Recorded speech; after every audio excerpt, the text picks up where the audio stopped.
Davr talabi, ota taqdiri, ishonmasang o'laman, Ajniyoz dramasi, To'rshaning tuzog'i, Onajonlarim, Tank va shu kabi yana bir necha o'nlab spektakl va filmlarda Yusuf Bobo yuzlab rollarni ijro etdi.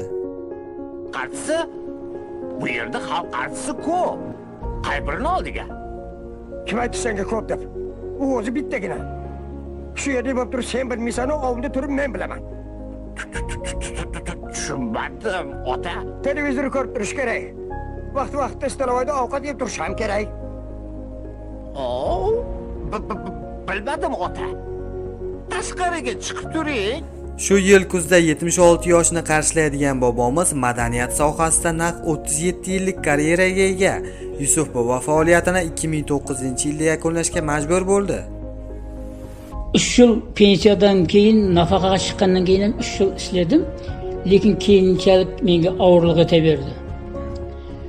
Turmush sharoiti qiyinlashgandan keyin bu narsani qo'ya qo'yaylik, lekin chaqirib turdi. Yordamga chaqirib turdi. Ko'p spektakllarga yordam berib turdim, kelib. 3-4 soat qasında bo'lib ishlashib, bolalar bilan tushunigimni aytib, bilmagan joylarini aytib, yana shunaqa qaytaman. Endi bu menga uzoq vaqtga og'irlik etdi. Shu sababdan men qo'yishga to'g'ri keldi. Turmush o'rtog'i Ayubxon momo va 4 farzand ham madaniyat sohasida o'z karyerasiga ega. Bugungi kunda 4 nevara san'atning turli yo'nalishlarida tahsil olmoqda. Yagona armonim yana katta sahnaga qaytib rol ijro etish, deya gapiga yakun yasadi Yusuf Bobo.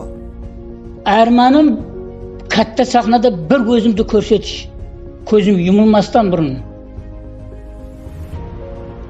Men onda boshqa gap. Agar o'ynab ket, shu davrda mening jonimda olsa, Xudoga mingta rozi bo'lardim.